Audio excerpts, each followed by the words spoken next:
میں اسی مدرسے کے پھر ایک اور طالب علم کو دعوت دے رہا ہوں جن سے میری مراد حافظ محمد عثمان سلمہ وہ آئیں اور اپنا پروگرام پیش فرمائیں۔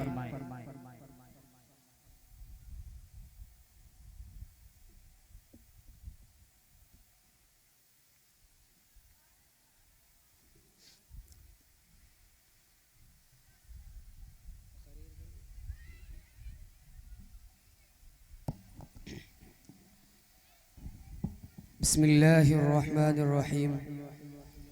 الحمد لله رب العالمين، والصلاة والسلام على سيد المرسلين سيدنا ومولانا محمد صلى الله عليه وسلم وعلى آله وأصحابه أجمعين.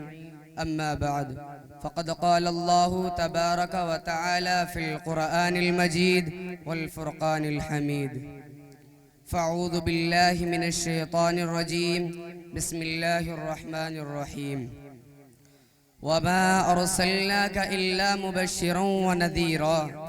میرا منہ اور سرکار مدینہ کی ثنا خوانی، میرا منہ اور سرکار مدینہ کی ثنا خوانی، مجھے معلوم ہے اپنے سخن کی تنگ دامانی۔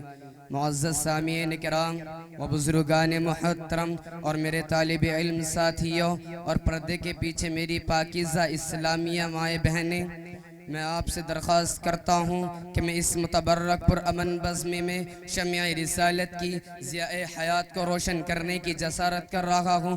میری بساط نہیں کہ ماہ رسالت صلی اللہ علیہ وسلم کے اسوہ حسنہ پر لب کشائی کر سکوں، لیکن پھر بھی آپ جیسے عظیم المرتبت شخصیات کے روبرو سیرت النبی صلی اللہ علیہ وسلم کو موضوع گفتگو بناتا ہوں تاکہ خود کی اصلاح ہو جائے، ورنہ کسی کی کیا مجال کہ سیرت النبی صلی اللہ علیہ وسلم کا احاطہ کر سکے۔ جیسے کہ شاعر رسول حضرت حسان رضی اللہ تعالیٰ عنہ کا شعر ہے جو انہوں نے اپنی مجبوری ظاہر کی فرمایا: ما ان مدحتم محمدا بمقالتی ولكن مدحتم مقالتی بمحمد۔ ترجمہ: میری بساط نہیں کہ میں اپنے اشعار سے مدحت رسول کا حق ادا کر سکوں، ہاں میں نے ذکر رسول صلی اللہ علیہ وسلم سے اپنے اشعار کی ضرور مدح سرائی کی ہے۔ کسی اردو شاعر نے کہا: قلم میرا قاصر زباں میری، عاجز محمد کی عظمت بتاؤ میں کیسے۔ قلم میرا قاصر زباں میری، عاجز محمد کی عظمت بتاؤ میں کیسے۔ ہے محبوب رب امام الرسول و فضائل مکمل سناؤ میں کیسے۔ ملت اسلامیہ کے دھڑکتے دلوں، بعثت نبی صلی اللہ علیہ وسلم سے قبل پورے جزیرت العرب پر کوئی حکمرانی کرنے کے لیے تیار نہیں تھا، اور نظام مکمل تھا۔ عدالت و انسانیت، امانت و دیانت، عصمت و عفت، صلاح و تقوی، زہد و ورع کا جنازہ نکل چکا تھا۔ شرافت و عزت کی کلیاں مرجھا چکی تھی۔ شرک و ضلالت کی تاریکی ہر سمت نظر آ رہی تھی۔ نفرت و ظلمت، شقاوت اور عداوت کا دورہ تھا۔ کسی نے کیا ہی خوب منظر کشی کی۔ بدی کا زور تھا، ہر سو جہالت کی گھٹائیں تھی۔ بدی کا زور تھا، ہر سو جہالت کی گھٹائیں تھی۔ فساد و ظلم کی چاروں طرف پھیلی ہوائیں تھی۔ ذرا سی بات پر تلوار چل جاتی تھی آپس میں، تو پھر جنگ آتی ہی نہ تھی دو چار کے بس میں۔ اگر لڑکی کی پیدائش کا گھر میں ذکر سن لیتے تو اس معصوم کو زندہ زمین میں دفن کر دیتے۔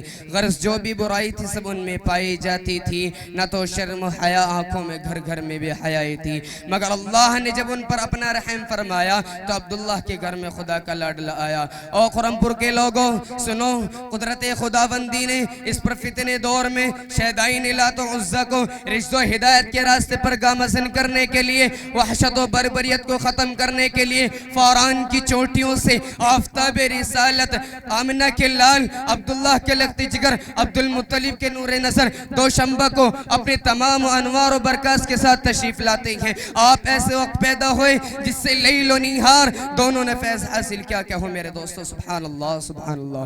زور سے کہیے سبحان اللہ۔ سبحان اللہ۔ ایک عجیب ماحول ہے، نور ہی نور نظر آ رہا ہے، پورے مکے میں انوار الہی کا نزول ہو رہا ہے، ظلمت و قدہ کفر و قدہ میں ایک تہلکہ مچ گیا، لعنت و منات و عزمہ کے بل گر پڑے، گلزار ہستی میں ایک عجیب رونق پیدا ہو گئی، چاروں سمت سے بس ایک ہی آواز سنائی دے رہی ہے، ایک والا آ گیا، ایک والا آ گیا، وہ آ گئے تو آ گیا دنیا میں انقلاب، اجڑا ہوا چمن تھا گلستہ گر گئے۔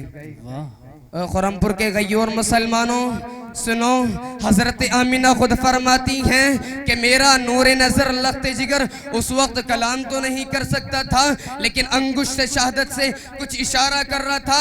وہ اشارہ کیا تھا؟ وہ اشارہ اشہد ان لا الہ الا اللہ کا اشارہ تھا۔ قلب آمینہ میں مسرت و خوشی کی ادا نہ رہی جب محمد کی اداؤں کو دیکھا، لیکن کچھ غم کے اثرات بھی ہیں۔ فرماتی ہیں کہ کاش آج عبداللہ ہوتے تو اس لخت جگر کو جو چاند سے بھی زیادہ خوبصورت ہے دیکھ کر کتنے خوش ہوتے اور کھلونا وغیرہ لاتے۔ غیب سے آواز آئی ہے، اے آمنہ فکر مت کرو، میں اس کا رب ہوں، مربی بھی استاد بھی سب کچھ میں ہوں اس کا۔ اگر یہ بچہ کھلونا مانگے تو چاند کو کھلونا بنا دوں گا، اگر سیر و تفریح کو دل چاہے تو معراج پہ بلا لوں گا، اگر کوئی شہادت طلب کرے تو پتھروں سے بھی کلمہ پڑھا دوں گا۔ اس کے بعد عبد المطلب آتے ہیں اور سوال کرتے ہیں، اے آمنہ کوئی نام سوچا ہے؟ آمنہ کہتی ہے کہ جب سے بچہ پیدا ہوا ہے کہ زبان پر قابو ہے، نقل پر، لیکن ذہن میں کئی نام آتے ہیں، قلب میں دستک ہوتی ہے کہ محمد صلی اللہ علیہ وسلم رکھ دو۔ سبحان اللہ سبحان اللہ۔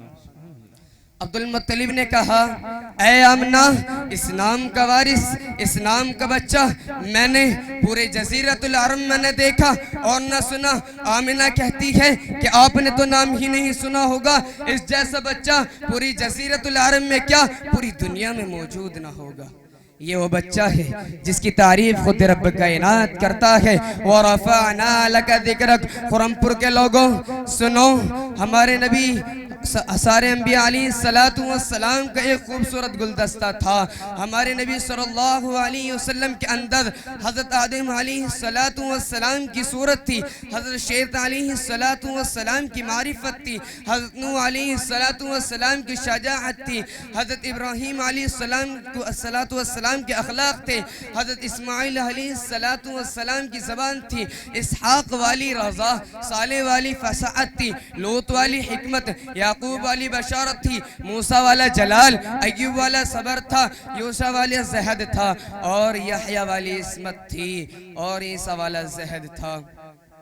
میرے قلب و جگر کے ساتھیوں سنو، اس کے بعد تقدیر حلیمہ کی جاگی رحمت کے بادل چھاتے ہیں، تقدیر حلیمہ کی جاگی رحمت کے بادل چھاتے ہیں، گھر جگمگ جگمگ ہوتا ہے، تشریف محمد لاتے ہیں۔ حضرت حلیمہ پر نور صلی اللہ علیہ وسلم کو لے کر دبلی پتلی سواری پر سوار ہوتی ہے۔ یہ کمزور سواری کو محمد بن عبداللہ کی برکت سے قوت عطا ہوتی ہے، قافلہ والوں سے آگے بڑھ جاتی ہے۔ حضرت آمینہ جب گھر پہنچتی ہیں تو تمام گھر انوار و برکات سے پر تھا۔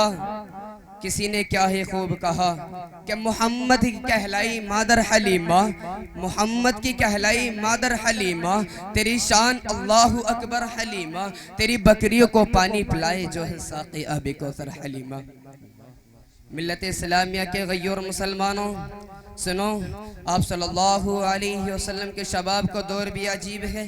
محسن انسانیت اپنے چاچا کے ہمراہ شام کا سفر فرمایا، تجارت کی غرض سے راستے میں ایک راہب نے آپ صلی اللہ علیہ وسلم کو دیکھا اور تورات کی علامت پر غور کیا تو ابو طالب سے کہا، اس بچے کو آگے مت لے جاؤ، یہیں سے واپس ہو جاؤ، جو علامت میں نے تورات میں پڑھی ہے وہ تمام اس کے اندر پائی جاتی ہیں، شاید کہ یہ آخر الزمان صلی اللہ علیہ وسلم جو آخری نبی ہیں۔ آپ حضرت عبد المطلب وہیں سے واپس روانہ ہو گئے اور عبد المطلب کو اس سفر میں بہت نفع ہوا۔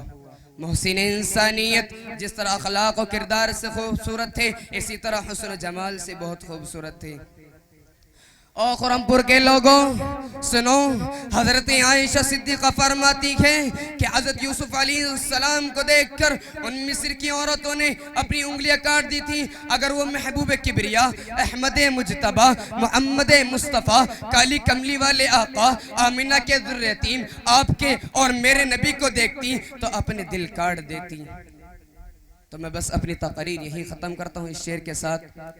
بلغ العلا بکمالہ کشف الدجا بجمالہ، بلغ العلا بکمالہ کشف الدجا بجمالہ، حسنت جمیع خصالہ صلو علیہ وآلہ، وآخر دعوانا ان الحمدللہ رب العالمین۔